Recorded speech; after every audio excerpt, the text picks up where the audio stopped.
Video शुरू करने से पहले आप लोगों को मैं बता देना चाहता हूँ, अगर आप लोगों को एंजाइटी और डिप्रेशन है तो आप इस मूवी को ना देखें। कहानी की शुरुआत में हम 3 फीमेल फ्रेंड्स को देखते हैं जो कि रिवर राफ्टिंग कर रही होती है और वह उस राफ्टिंग को काफी एंजॉय कर रही होती है। फिर राफ्टिंग के बाद उनमें से एक लड़की जिसका नाम सारा होता है, वह अपने हस्बैंड और बेटी के साथ गाड़ी में बैठकर अपने घर की तरफ जा रही होती है। लेकिन रास्ते में उनकी गाड़ी का सामने से आ रही वैन के साथ बहुत ही जोरदार एक्सीडेंट हो जाता है, जहाँ पर उनकी गाड़ी उससे टकरा जाती है। फिर उसके बाद हॉस्पिटल में सारा की आंखें खुलती है। तब उसे पता चलता है कि उसका हस्बैंड और उसकी प्यारी बेटी अब मर चुके हैं, जहाँ पर अपने परिवार को खो देने की वजह से सारा काफी ज्यादा डिप्रेशन में आ जाती है और वह अपनी दोस्त जिसका नाम बैथ होता है उसके गले लगकर काफी ज्यादा रोती है। फिर मूवी में हमें 1 साल बाद का टाइम दिखाया जाता है, जहाँ पर सारा और बैथ अपनी फ्रेंड जिसका नाम जूनो होता है उससे मिलने उसके घर पर जा रही होती है। लेकिन सारा बहुत ज्यादा परेशान होती है क्योंकि वह अपनी फैमिली को नहीं बुला पा रही थी और वह कहीं पर भी जाना नहीं चाहती थी। लेकिन फिर भी वह अपनी फ्रेंड बैथ के साथ जाने के लिए तैयार हो जाती है और यह दोनों एक ऐसी सुनसान जगह पर जाते हैं जहां पर उनकी फ्रेंड जूनो रहती थी। और जब उनके घर पर पहुंचती है तो वहां पर ऑलरेडी उसके कुछ फ्रेंड्स होते हैं जो कि टोटल 6 लड़कियां होती हैं, जहां पर वह प्लान बनाती है कि वह अगले दिन ट्रैकिंग के लिए जाएगी और अगले दिन ये सभी दोस्त ट्रैकिंग के लिए तैयार हो जाते हैं। फिर ये एक कार में बैठकर एक जगह पर पहुंच जाते हैं क्योंकि उन सभी का प्लान अंडर टनल जाने की किसी गुफा में जाने का था और वहाँ पर पहुँचने के लिए इन लोगों को पैदल चलना था। इसीलिए वह लोग उसी जगह पर रुकते हैं जहाँ पर अपनी सभी दोस्तों को जूनो गाइड कर रही होती है, क्योंकि जूनो के पास में एक ऐसी गाइड बुक होती है जिसमें उस जगह के बारे में और उस गुफा के मैप के बारे में लिखने दोस्तों के साथ आगे बढ़ जाती है और उसकी ये सारी दोस्त पैदल ही चल रही होती हैं। और थोड़ी देर चलने के बाद फाइनली उस जगह तक पहुंच जाते हैं जहां पर इन लोगों को उस गुफा में जाना था। फिर एक एक करके ये सारी लड़कियां रस्सी के सहारे नीचे उतर जाती है, जिसके बाद में सभी नीचे उतरने के बाद जब ऊपर देखती है तो उनको यह नजारा बहुत ही खूबसूरत लग रहा होता है। फिर इन लोगों को आगे जाने का कोई भी रास्ता नजर नहीं आता तो उनमें से एक लड़की पूछती है कि अब हमने कहां पर जाना है। तब जूनो उन्हें बताते कि यहाँ से निकलने का सिर्फ एक ही रास्ता है और वह रास्ता है टनल का रास्ता और हम लोग टनल से गुजरते हुए यहाँ से बाहर निकल जाएंगे। फिर ये एक एक करके टनल के अंदर जाने लगती है और लगातार चलती रहती हैं। फिर वह लोग एक ऐसी जगह पर पहुँच जाते हैं जहाँ पर बहुत ही बड़े बड़े खंडर और गड्ढे होते हैं, लेकिन वहाँ पर पहुँचकर भी उन लोगों को कोई रास्ता नजर नहीं आ रहा होता। फिर तभी इन लोगों को वहाँ पर एक छोटा सा रास्ता नजर आता है, जिसमें से एक फ्रेंड जूनो को कहती है कि जैसा हमने उस गाइड बुक के अंदर में पढ़ा था यह जगह तो बिल्कुल भी वैसी नहीं है, यानी कि यह बिल्कुल ही अलग है। जिसके बाद में जूनो कहते हैं कि मुझे बुक्स और मैप में बिल्कुल भी यकीन नहीं होता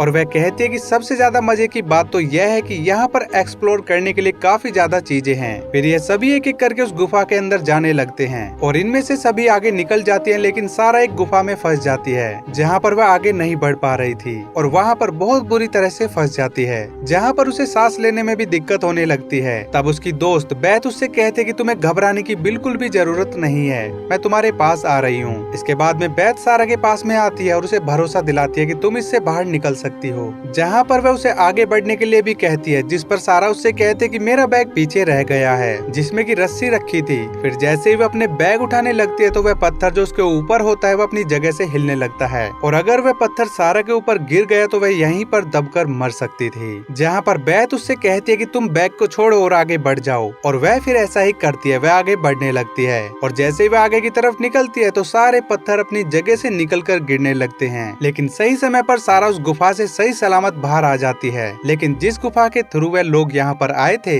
वह अब पत्थरों से पूरी तरह से ब्लॉक हो चुकी थी, यानी कि अब वह दोबारा उस रास्ते से वापस नहीं जा सकते थे। तभी उनमें से एक दोस्त बोलते कि गाइड बुक के अंदर यहाँ से निकलने के टोटल 3 रास्ते थे और अब एक तो बंद हो गया है, बाकी 2 बचे हैं। जिस पर वह जूनो से पूछती है कि क्या मैं ठीक कह रही हूँ क्या, और तुम गाइड बुक में देखकर बताओ कि क्या मैं सही कह रही हूँ। जहाँ पर जूनो कहती है कि मैं गाइड बुक नहीं लाई हूँ, मैंने तो उसे गाड़ी में ही रख दिया था। और यह सुनकर वह सारे दोस्त अचंभित रह जाते हैं और उस पर डांटने चिल्लाने लगते हैं। जहाँ पर जूनो कहते हैं कि उस बुक को यहाँ पर लाने का कोई भी फायदा नहीं होने वाला था और यहाँ पर वह सभी फ्रेंड समझ जाते हैं कि वह जिस गुफा में आई है वह गलत है, क्योंकि जहाँ पर उन्हें जाना था वह यह गुफा नहीं है। और सबसे बड़ी बात तो यह थी कि उन 6 फ्रेंड्स के अलावा और किसी को भी बाहर नहीं पता था कि वह इस गुफा के अंदर आई हैं और अगर उन लोगों को यहाँ से बाहर जाने का रास्ता नहीं मिला तो वह सारी दोस्त यहीं पर फंसकर मर भी सकती हैं, क्योंकि उन लोगों को इस गुफा के बारे में कुछ भी पता नहीं होता। फिर इन दोस्तों में से एक लड़की जूनो से पूछती है कि इस वक्त हम जिस गुफा में हैं, इस गुफा का नाम क्या है। जहाँ पर जूनो कहते कि इस गुफा का कुछ भी नाम नहीं है और मैं भी तुम लोगों के साथ में यहाँ पर फर्स्ट टाइम आई हूँ और हम लोगों से पहले यहाँ पर कोई नहीं आया है और यही वजह थी कि मैं इन गुफाओं को एक्सप्लोर करना चाहती थी और अब हमें हर हाल में आगे बढ़ना ही होगा और अगर हम आगे नहीं बढ़े और यहीं पर रुके रहे तो तब भी हम मारे जा सकते हैं। और ये सारे दोस्त फिर से टनल की तरफ आगे बढ़ने लगती हैं और आगे जाकर वह लोग एक ऐसी जगह पर पहुंच जाते हैं जहां पर काफी गहरी खाई होती है, जिसके बाद में वे सभी माउंटेन क्लिप को लगाकर रस्सी के सहारे एक एक करके ऊपर की तरफ चढ़ने लगती हैं। लेकिन जब सबसे लास्ट में जूनो की बारी आती है तब एक क्लिप पत्थर में से निकल जाती है, लेकिन फिर भी वह रस्सी के सहारे ऊपर आ जाती है और उन लोगों को वहाँ पर एक क्लिप मिलता है जो इस बात की तरफ इशारा करता है कि उन लोगों से पहले यहाँ पर कोई आ चुका है, जिस पर बैत कहते हैं कि अगर हमसे पहले यहाँ पर कोई आया है तो हम बिल्कुल ठीक जा रहे हैं और हम सही सलामत यहाँ से बाहर भी निकल जाएंगे। तब दूसरी लड़की कहती है कि अगर कोई इंसान यहाँ पर आकर गया होता तो जरूर इस जगह पर कोई ना कोई नाम जरूर होता, जिस पर वह बताती है कि जो माउंटेन क्लिप उन लोगों को मिला है वह आज के जमाने का नहीं है, जो कि करीब करीब 10 से 20 साल पुराना है। और वह सभी दोस्त फिर से आगे बढ़ने लगती हैं और आगे चलकर उन सभी को एक पहाड़ पर कुछ पिक्चर्स दिखाई देती हैं और इनमें से एक पिक्चर इस गुफा के बारे में थी, जिसमें यह दिखाया गया था कि इस जगह पर आने के 2 रास्ते हैं, जिनमें से एक तो आने का रास्ता और एक जाने का।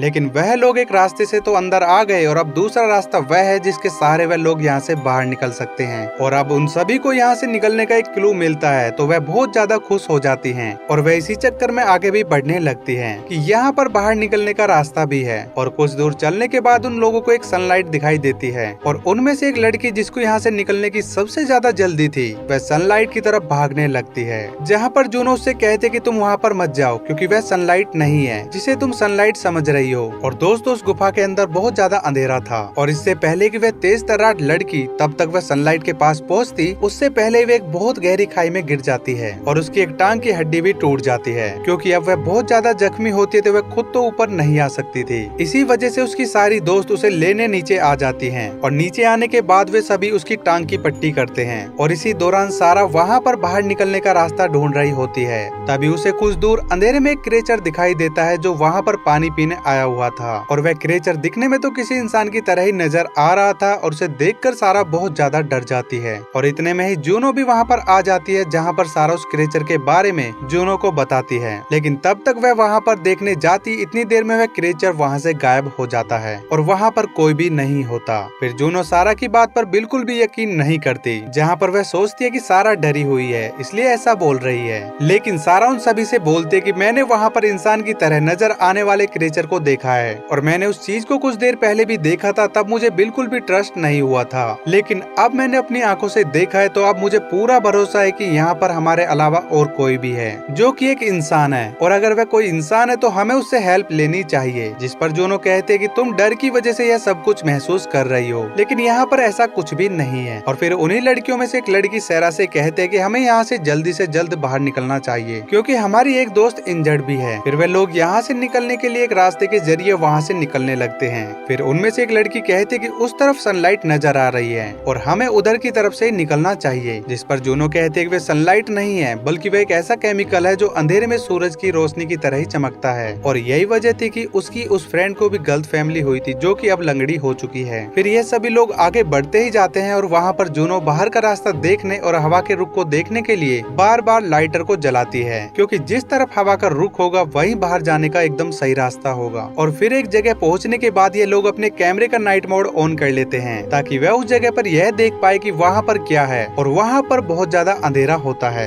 जिसके बाद उन्हें कैमरा के नाइट मोड स्क्रीन पर जानवर की बहुत सारी हड्डियां नजर आती है और यह सब देखकर वे लोग काफी ज्यादा डर जाते हैं। जिसके बाद में जूनो एक बार फिर लाइटर को जलाती है, लेकिन इस बार हवा कहीं से भी नहीं आ रही होती और उसका डर अब और भी ज्यादा बढ़ जाता है। तब सारा पैनिक हो जाती है और हेल्प के लिए चिल्लाने लगती है। फिर वही इंसान की तरह नजर आने वाला क्रेचर इन लोगों के पीछे आकर खड़ा हो जाता है और जब ये सभी दोस्त उसे देखती हैं तो वह बहुत ज्यादा डर जाती हैं, जहाँ पर वह क्रेचर वहाँ से ऊपर की तरफ भागकर एकदम से गायब हो जाता है और ये सभी लड़कियां वहाँ पर देखते ही रह जाते हैं कि वह कौन था और किधर चला गया। जिसके बाद में सारा कहते हैं कि मैंने तुमसे कहा था ना कि मैंने कुछ देखा है। जिस पर एक दोस्त कहती है कि वह इंसान की तरह नजर आने वाला बिल्कुल भी नहीं है बल्कि वह कोई और क्रेचर है। अब उन लोगों को यह नहीं पता होता है कि अब उन्हें यहाँ पर क्या करना है और वह कौन सा रास्ता है जहाँ से उन्हें जाना है। लेकिन तभी वहाँ पर किसी की डरावनी आवाजें आने लगती है जिसे सुनकर सभी डर जाती हैं और एक दूसरे की तरफ भागने लगती हैं। हैं, लेकिन उन लोगों ने एक फ्लेयर जलाई हुई होती है जिसे सारा बुझाने के लिए कहती है और वह लोग उसे बुझा देते हैं। लेकिन इतने में वह क्रिएचर उन लोगों पर अटैक कर देता है और उनकी वह फ्रेंड जो कि घायल थी उसे जान से मार डालता है, जिसके बाद में वह उसे अपने साथ ले जाने लगता है। लेकिन जूनो उसे अपनी फ्रेंड को वहाँ से ले जाने नहीं देती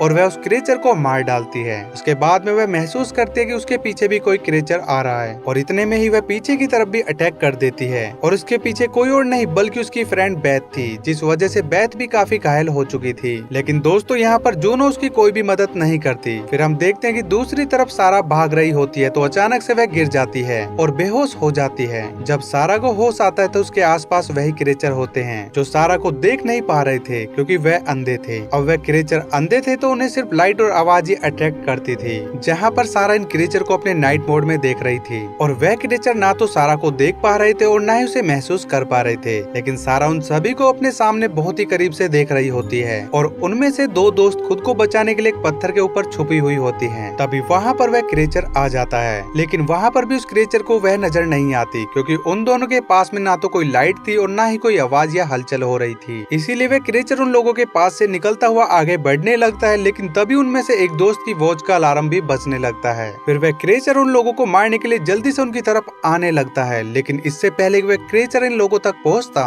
वह अपनी घड़ी को उतार कर दूर फेंक देती है, जिससे वह क्रिएचर उन लोगों तक पहुँचने की जगह वॉच तक पहुँच जाता है और इसी तरह वह दोनों खुद को बचा लेती हैं। फिर इन दोनों को जूनो की आवाज सुनाई देती है जो उन्हें आवाज लगा रही थी। इसके बाद में वे दोनों लड़कियां आगे बढ़ने ही लगती है मगर एक क्रिएचर उन पर हमला कर देता है। लेकिन उनमें से एक क्रिएचर उनकी एक फ्रेंड को जान से मार पाता तब तक जूनो वहाँ पर आ जाती है और वह उस क्रिएचर को मार डालती है। फिर वह उन लोगों को अपनी फ्रेंड बेथ और उसके जख्मी होने की खबर बताती है कि वह अब मर चुकी है और वह कहती है कि मैं यह तक नहीं जानती कि सारा भी कहाँ पर है। फिर जूनो अपनी एक फ्रेंड से पूछती है जो कि डॉक्टर थी कि आखिर ये क्रिएचर क्या है। फिर वह लड़की उन्हें बताती है कि क्रिएचर ना तो देख सकते हैं और ना ही महसूस कर सकते हैं क्योंकि इन क्रिएचर को अब गुफा के अंदर रहने की आदत पड़ चुकी है। इस पर वह कहती है कि जिस तरह चमगादड़ देखने के लिए किसी लाइट का इस्तेमाल करती है यह लोग भी सेम वैसा ही करते हैं जो कि लाइट और आवाज को सुनकर उस चीज की तरफ अट्रैक्ट होते हैं। जिस पर जूनो कहती है कि मैं यह तो नहीं जानती कि यह लोग कौन हैं, लेकिन यह लोग यहाँ से शिकार करने के लिए बाहर जरूर जाते होंगे और अब मुझे ऐसा लग रहा है जैसे मुझे यहाँ पर रास्ता मिल चुका है क्योंकि जो भी इन क्रिएचर्स को यहाँ पर लाया है उसे यहाँ से बाहर निकलने के लिए दीवारों पर निशान लगाए हुए थे और जूनो ऐसा कह रही होती है क्योंकि उसने एक दीवार पर एरो का निशान देख लिया था। फिर वे दोनों जूनो से कहते हैं कि हमें यहाँ से बाहर निकलना चाहिए, जिस पर जूनो उन दोनों से कहती है कि मैं सारा को लिए बगैर कहीं भी नहीं जाऊंगी। दूसरी तरफ हम सारा को देखते हैं जिसने अपने हाथ में फ्लेयर जलाई हुई होती है। इसके बाद में जब वह थोड़ा सा आगे आती है तो उसे वहाँ पर बेथ मिलती है जो कि काफी ज्यादा जख्मी थी। यहाँ पर बेथ सारा को बताते है कि मेरा ऐसा हाल जूनो ने किया है और मुझे मरने के लिए यहाँ पर छोड़ गई है और तुम भी उस पर बिल्कुल भी विश्वास मत करना। जिस पर सारा बेथ से कहते कि मैं तुम्हें यहाँ पर बिल्कुल भी छोड़कर नहीं जाऊंगी और जैसे ही वह बेथ का हाथ खींचती है तब उसके हाथ में एक ब्रेसलेट आ जाता है जहाँ पर बेथ उसे बताती कि यह ब्रेसलेट जूनो का है जिसे तुम्हारे हस्बैंड ने उसे दिया था। और यह सब सुनकर सारा बहुत ज्यादा अपसेट हो जाती है क्योंकि अब उसे पता चल चुका था कि उसके पति और जूनो ने मिलकर उसे चीट किया था। जहाँ पर वह उस लॉकेट को साफ करती है जिस पर लिखा होता है लव जे, यानी कि सारा का हस्बैंड और जूनो दोनों रिलेशनशिप में थे और इस बारे में सारा को आज ही पता चला था। और अब सारा बेथ को अपने साथ ले जाना चाहती थी जहाँ पर बेथ उससे ये कहते हुए मना करती है कि मैं अब तुम्हारे साथ में नहीं जा पाऊंगी, लेकिन जाने से पहले मेरा एक काम कर दो, मुझे इस दर्द से छुटकारा दिला दो, यानी कि तुम मुझे मार दो। लेकिन सारा ऐसा बिल्कुल भी नहीं करना चाहती थी पर वह ऐसा करने पर बहुत ज्यादा मजबूर थी क्योंकि अगर वह ऐसा ना करती तो वह क्रिएचर आकर बेथ को खा जाते, जिसके बाद में सारा बेथ को मार डालती है। लेकिन जैसे ही वह बेथ को मारती है तभी पीछे से आकर एक क्रिएचर सारा पर अटैक कर देता है, लेकिन सारा उस क्रिएचर को मार डालती है जिसके बाद में वे एक दूसरे क्रिएचर को भी मारती है और वहाँ से आगे बढ़ जाती है। और दूसरी तरफ जहाँ पर उसकी फ्रेंड जूनो थी वहाँ पर बहुत सारे क्रिएचर आ जाते हैं और वे सारे क्रिएचर पहले एक फ्रेंड को मारते हैं और बाद में वह दूसरी को भी कतरा कतरा करके मार डालते हैं और अब वहाँ पर सिर्फ जूनो ही बची थी जो जिंदा रह गई थी। लेकिन इतनी देर में वहाँ पर सारा भी आ जाती है जहाँ पर सारा जूनो से बेथ के बारे में पूछती है कि बेथ कहाँ पर है, जिस पर जूनो कहती है कि बेथ तो मर चुकी है। जहाँ पर सारा उससे पूछती है कि क्या तुमने बेथ को मरते हुए देखा था, जिस पर वह कहती है कि हाँ मैंने उसे मरते हुए देखा था। इतने में ही उनके ऊपर बहुत सारे क्रिएचर हमला कर देते हैं, लेकिन यह दोनों मिलकर उन क्रिएचर को एक एक करके मार डालती है क्योंकि वह क्रिएचर इतने ताकतवर नहीं थे इसलिए वह मारे गए। और फिर उन क्रिएचर को मारने के बाद में सारा के हाथ में वह हथियार होता है जिससे उसने उन क्रिएचर्स को मारा था और दूसरे हाथ हाथ में उसके वह ब्रेसलेट भी होता है जिसे वह जूनो को दिखाती है, जहाँ पर जूनो सारा के हाथ में वह ब्रेसलेट देखकर काफी ज्यादा हैरान रह जाती है कि यह इसके पास में कहां से आया। लेकिन तभी वहां पर फिर से क्रीचर्स की आवाज आने लगती है और तभी सारा उस हथियार से जूनो को स्टैब करके घायल कर देती है और वहां से चली जाती है। इसके बाद में जब वे थोड़े से आगे जाती है तभी उसे जूनो के तेज तेज चिल्लाने की आवाज आने लगती है, जहाँ पर वह समझ जाते हैं कि उन क्रीचर्स ने जूनो को मार दिया है। उसके बाद में सारा ऊपर की तरफ चढ़ने की कोशिश करती है लेकिन उसका हाथ फिसल जाता है और वह नीचे जमीन पर गिरकर बेहोश हो जाती है, जहाँ पर वह थोड़ी देर में होश में आ जाती है, जहाँ पर उसके चेहरे पर एक सनलाइट पड़ती है जिसे फॉलो करती हुई उसकी तरफ आगे बढ़ने लगती है, जहाँ पर वह इस मुसीबत भरी हुई गुफा से बाहर आ जाती है और बाहर उसकी गाड़ी भी वहीं पर खड़ी होती है। इसके बाद में वह अपनी गाड़ी को लेकर वहाँ से निकल जाती है। रास्ते में एक जगह पर वह रुक जाती है क्योंकि उसे उल्टियाँ आनी शुरू हो जाती है और जैसे ही वह वापस गाड़ी के अंदर देखती है तो उसके साथ जूनो बैठी थी। और दोस्तों जो उसने वहाँ पर देखा था वह उसके साथ में एक इल्यूजन था, क्योंकि रियल लाइफ में सारा अभी भी उस गुफा के अंदर फंसी हुई थी, जहाँ पर वह होश में आ चुकी थी और जो उसके सामने एक फ्लेयर लाइट पड़ी होती है उसे देखकर उसे दोबारा से इल्यूजन्स आने लगते हैं और यह इल्यूजन उसकी बेटी के बर्थडे का होता है और उसे ऐसा महसूस होता है जैसे उसकी बेटी उसके सामने बैठी हो,